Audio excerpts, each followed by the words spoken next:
Hey, buddy. So this is a recap overview of Iron Gold by Pierce Brown. I would like to brag. This is my signed copy. I met him several years ago, right about when Iron Gold came out. He was super nice, a really cool guy. So super proud of this copy. So Iron Gold is the fourth book in the Red Rising series. The first three books, Red Rising, Golden Sun, and Morning Star, form a trilogy. It ended quite well. Iron Gold is the first book after that starts a new four-book series, forming a larger septology. The third book of that, 3 out of 4, is Lightbringer, and that just came out. Iron Gold being the fourth book, the first of a new series, first of a new timeline. It picks up 10 years after all the events of Red Rising. Red Rising ending with Darrow and his allies killing the Sovereign, ending her reign on Luna with the help of Mustang, Severo, and Cassius. They killed her and her bodyguards, the Grimace, Aja Al Grimace, and they formed a new republic on Luna. So they formed a new alliance of all the colors. Everyone's freed. Everyone has a voice in the Senate, which they have. The Golds, led by Mustang, have given up a lot of their power. Mustang, Virginia, is the new sovereign. So Gold continuing to lead, because that's the only way to ally a lot of the old Golds. But now Reds and Grays and Blues and Oranges all have representatives in the Senate. So this kicks off with Darrow leading the armies. They have just concluded an iron raid on Mercury. So in the last 10 years, Darrow and his Rising have liberated Earth, Luna, and Mars. They've been at constant war with the Ash Lord and his legions, who have retreated back to the core, which they call the Society Remnant, and that's Mercury and Venus. So Darrow has had a blockade around Mercury, and the Republic voted saying, hey, just continue the blockade. Freeze them out. It'll be a long, extended blockade, but that's what we want to do.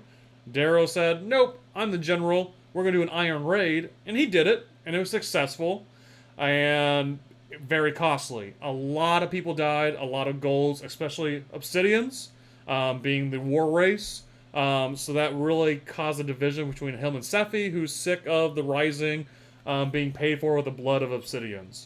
So we see her start to withdraw. She abstains from voting to support Virginia in the Senate. We see a lot of the Obsidians disappearing, which might be her recalling her people to their own government. We don't really know in this, but we see she pulls from the Howlers and the army. A lot of her troops and a lot of Obsidians are kind of just ghosting, which really hurts the war effort since they were the big strong back. So Darrow gets pulled in front of the Senate to kind of treason, kind of crimes that he disobeyed a direct order, really weakened the authority of the Senate because he's just doing whatever he wants. He's saying, like, you can't really, how's anyone supposed to obey the Senate if you don't do it? And then it comes out in the Senate that peace talks were given to Darrow and the Howlers, that the Ash Lord had offered peace, and Darrow said it's a trap, and he went to war anyway, and he covered it up. And so they charge him with not bringing it to the Senate, continuing the war. They charge him with treason. They call for his arrest. He escapes. Anyway, it's super bloody. He kills like this one hero, very respected warden of the Obsidians, a friend of his. That was really tragic. So him and Severo take a small force. They're like, we're going to end this war now. We're going to go to Venus, and we're just going to kill the Ash Lord. If we kill the head, everything else will fall. We're going to take a small strike force. To do that, they need to get passage onto Venus. So they go to a prison deep grave. They do a whole prison break. They break out Apollonius Ara, who is, Apollonius Valley Wrath, sorry. The Minotaur, the Mad Minotaur, one of Darrow's great foes, one of the Wrath brothers. Super crazy dude. Been in prison for years, ruling it in an Al Capone style, where he has, like, his own pinks and sex slaves and rugs, and he's in prison, but he's living up the life. He's like super buff. He was supposed to be like on a bread and water diet and solitary. Instead, he overthrew the guy running the prison. He's kind of a charming guy. Like, he's nuts, but he's pretty likable. So Darrow breaks him out, puts a bomb in his head, and says, "Hey, you were betrayed by the Ash Lord, who left you abandoned to get imprisoned, so he could take all your legions. You're too popular. He wanted your army and your resources, and he let you rot here for like 7 years." So they use Apollonius, his face and name and connection, saying, "I broke out of prison." And they fly to Venus to infiltrate the Ash Lord's headquarters with the rest of Apollonius's army and family to kill him. That's their whole plan. So we have several new characters as well. One of those being Lyria of Lagalos. She is a red, liberated, rescued from their mines, pulled up to see the surface of Mars for the first time, and her entire family has been in a refugee camp ever since. It's been way too long. It's not good conditions. They're being eaten by mosquitoes. They have poor food and rations. And the other Reds hate them. Not her specifically, but she is a Gamma. And Gamma was the favored Reds of the original trilogy. Well, not the original trilogy. Of Red Rising. They were the ones that always got the laurel. They were the ones who always got the prizes and the favor. And so the Reds now do a lot of like interclan warfare and raise attacks on Gamma. There's a lot of prejudice there against that. They have a group called the Red Hand, which is basically just a red terrorist group, and they attack the refugee camp.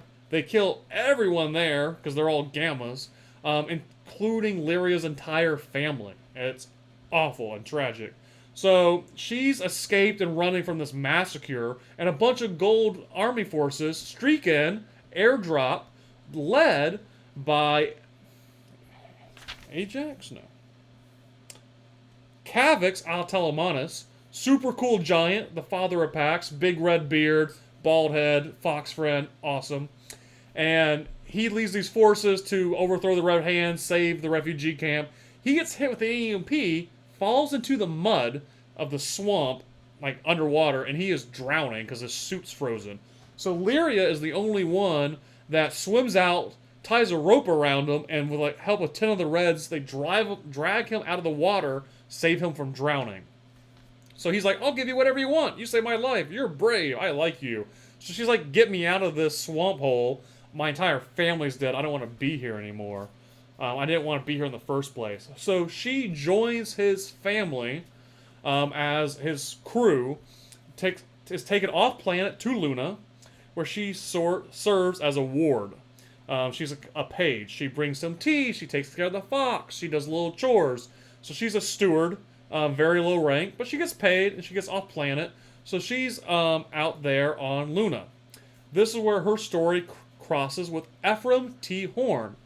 Ephraim being the ex-husband of Trig Nakamura, one of the two Greys that rescued Darrow when he was kept in captivity for a year in that stone table by the Jackal. So Trig and Holiday Nakamura, two Greys who worked for the Rising, broke him out, and Trig died in the process. He was killed by Aja Algrimus on the bridge while they were waiting for extract, and it was so tragic. So Ephraim has been a ex-security guy. He was like an investigator for insurance claims. He was like a investigator, intelligence guy, and he joined the Rising, and he led like security groups and Grey forces and that. And he saw some really traumatic stuff, and he was like captured and tortured, and his entire crew was died. So he's messed up from that. And then Trig died, and he quit the Rising. He's like, "Screw this, I'm out." So he's a little bit of a mess. He's a little bit of an alcoholic. He pops a lot of pills to like numb his emotions. He's refusing to process.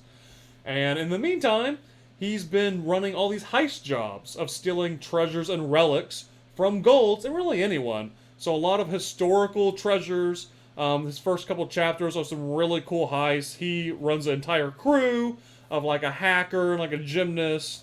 and this like really cool obsidian that won't kill, who's like a big sweetheart. She's awesome.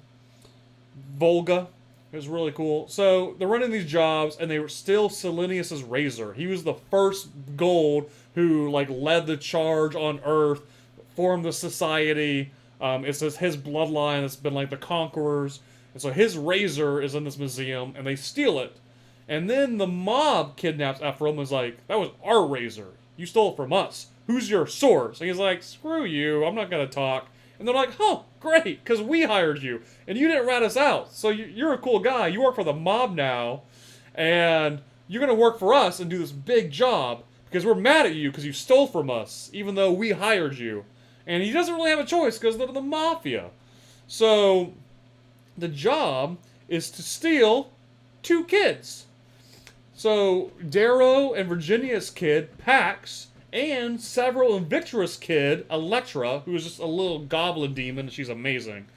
So that is their big job, is to kidnap these 2 kids and use them as leverage against Virginia, cause discord in the Senate, get her impeached, and kind of manipulate her. So Ephraim, under a disguise, over several chapters, befriends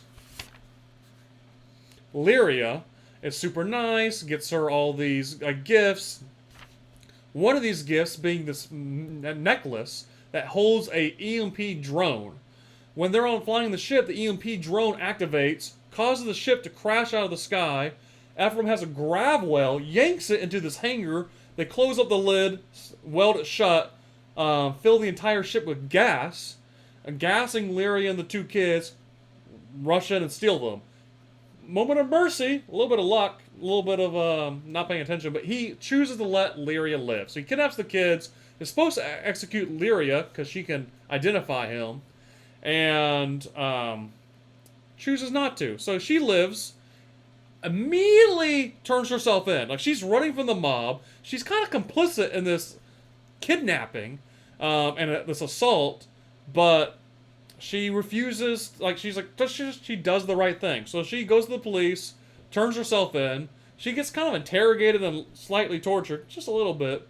And she says, gives them everything she knows, and that leaves everybody to Ephraim. Holiday shows up, who's his, like, sister-in-law, and was like, hey, you took those kids, that was bad. So now you're going to give them back, because that's good. And he's like, I couldn't do anything about it, it was the mob. And she's like, you could do something about it now. He's like, okay.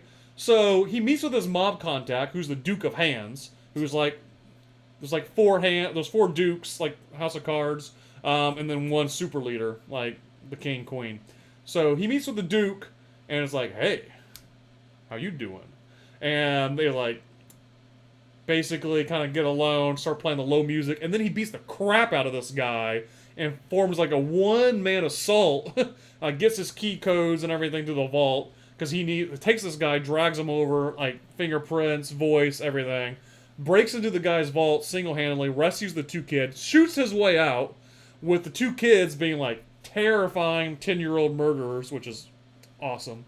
And they get to the ship, and they make a getaway. So he does a single-hand rescue. He's like, I got the kids, come pick me up. The Republic forces are, like, 2 hours away. So he starts flying away. The ship gets remotely controlled and starts going back towards the mob. And he's like, nope, not going back there. He takes a bunch of grenades, blows up the ship's engines, so they crash land somewhere on Luna being chased by the mob. He's like heavily wounded. He got like sniper shot, and the kids are doing like first aid on him. And it's these 2 10-year-old like gold warlords in training, and this like ex-drug addict Grizzled Gray crash land on Luna. That's the end of their story. That's where it ends, to be picked up in the next book. Yeah. So, the other big storyline in this, and we'll go back to Darrow, is Lysander. Lysander Alun is the granddaughter, nope, he's the grandson of Octavia Alun, the next heir to the entire empire, raised from a kid to be like this great leader, next sovereign. He was spared by Darrow, because Darrow's like, I'm not going to kill this kid. And he was taken as a ward of Cassius. Cassius said, hey, the Golds were corrupt. I don't want any part of the next leadership. So him and Lysander go out to the belt, and they become like good space pirates. They just like sail around, saving people that need rescuing, helping everyone, and just like anyone with a distress call, they swoop in with their ship. It's like just the two of them and a pilot, and he's been teaching Lysander the way of the sword. They've been rescuing space babes. Cassie's a little bit alcoholic, like a little bit like not doing too good. His entire family's been killed. He's like kind of an exile in hiding. But he's done a pretty good job teaching Lysander, continue his education as one of the great living sword masters, so training Lysander in that. So they get a distress signal. They land. They go out to rescue this hot gold space babe who's in captivity by a bunch of like, a lot of Obsidians are just going like crazy. There's a bunch of like out in the Outer Rim, this Obsidian pirate bands that we don't really like. There's something there, we don't really get into it, but like there's a big alliance of these like space pirate Obsidians that are just like capturing ships. So that's what they get into. They have to fight their way out. Their ship gets wounded. They're in the asteroid belt, and they retreat into the asteroid belt, which they're not supposed to do. So they get captured by the Raws. The Raws are the Outer Rim Dominion. So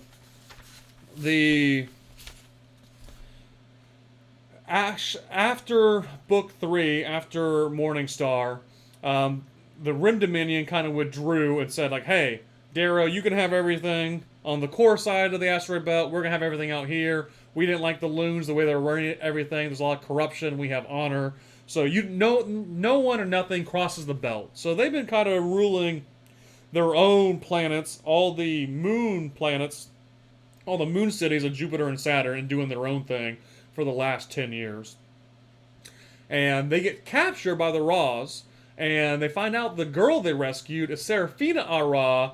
She's the daughter of Romulus Ara, who is the leader, their sovereign out in the Outer Rim. So she was actually on a mission sent by her mother to capture a holocube, a video proof of Darrow's call that shows that he's the one who destroyed the shipyards of Ganymede. He blamed it on Roque Fabia, his old friend turned enemy, that was their great general, their great, what's a sea general, space general? Admiral, the great admiral of their fleet. He blamed the destruction of the Ganymede shipyards, like their entire shipmaking facilities, killed hundreds of thousands, like just normal people, as the pieces of those shipyards crashed into Ganymede, like a lot of people died. He blamed it on Octavia giving the orders, and Roque executing it, but it was actually Darrow ending the next war before it began. So there is now proof that this happened, which they're trying to incite all the Rim Dominion to war, saying our peace that we brokered was on false terms. We are lied to by the slave king Darrow. We need to go to war for our honor. This is a false peace. So it turns out that Romulus knew this, and he had covered it up. Was originally offered this video cube. He went out by himself, massacred the entire envoy, and covered it up. So they have a trial saying, like, basically to impeach him, and they're not going to press charges. He's just going to lose the sovereign, and his wife, Dido, is going to take the reins and lead the war. But he admits to treason and these lies that he knew, and he gets sentenced to death. So he has to walk his own execution out without a space suit on one of these moons that is like very cold and hostile, and he walks to his death. And it's super tragic because he was an honorable, cool dude. So now Dido's in charge, and she charges Cassius with she figures out Cassius' identity, that he was lying in secret this whole time. So she charges him with the death of her daughter during Darrow's big ascension party, that he got betrayed by the Jackal and everyone at the party was murdered, and Cassius was a part of that. So she's like, you're the reason 2 of my family are dead, so we're going to have a trial by combat for you, Cassius. And Diomedes, her son, who's like the best sword master, is like, no, he's our guest. He's our prisoner. We're not going to do a trial by death for him. He's already under our protection. This isn't honorable. So this other like big jerk of the family is like, I'll do it. Cassius, it's close, but Cassius beats him, being a great sword master, takes a lot of wounds. So he's like, I am Cassius Abellona, and I still have honor. And they're like, great. Now someone else is going to challenge you to the death. He's like, I already did this, and I won. And it should be over. But Dino Ara is nuts, and she throws like 20 of her house members against Cassius, and he kills all of them. He's looking rough. And finally, she calls Seraphina, her daughter, who's just like a psychopath. And to save him, Lysander's like, no, wait, we'll give you what you want. Because this is all kind of like, it wasn't really about the trial. She wanted Cassius to unlock the safe, which had the cube on it. Sorry, a little out of order. So this evidence was locked in the safe. And Lysander's like, I'll give you access to the safe. Just save Cassius and give him medical attention. They do. And he dies on the table. Doesn't make it. I don't believe any death is off camera, especially when it's someone as cool as Cassius. So take that with a grain of salt. It's kind of like, did he really? It's in there. So Cassius dies. Lysander is like, I'm actually Lysander. I'm the heir of Selenius. I'm the heir to the core. We need to ally. Golds can't do this by themselves. We need to heal Gold. So he's like, hey, send me. In your proof this happens, we'll go back to the core dominion. We'll go back to the remnants of the society. And we'll do a peace truce between these two pieces of gold, and we'll ally ourselves against Darrow. And was raised by the Grimace. He knows all them. So him, Seraphina, and Diomedes all go to the core. They're en route to Mercury. To Mercury, to get peace with the Ash Lord and his legions. And so we're seeing a alliance between the Rim and the core, which is very bad. And that's the end of Lysander's viewpoint. Back to Darrow, who went to Venus to kill the Ash Lord. He uses Apollonius Ara, the Minotaur, the Mad Minotaur, and they land on the planet. They use the Minotaur's army as a distraction. They sneak in, they break in through the back door, they charge through, they're taking a lot of hits, they're bruised and bloodied, and they find out that the Ash Lord is on his deathbed. He has been sick and dying for like the last 2 years, and Apollonius poisoned him when he was in prison because he found out the Ash Lord betrayed him and allowed him to be captured. So he orchestrated with his money and resources to get the Ash Lord poisoned, and the Ash Lord hasn't been running anything this whole time. So as revenge, because the Ash Lord gloats about it, and gloats about orchestrating these things to get Darrow and Several's kids kidnapped, and causing Virginia to be impeached. Hasn't happened yet, but they're trying for it. All of these things, Severo and Apollonius burn him to death in his deathbed. They turn the Ash Lord to ash.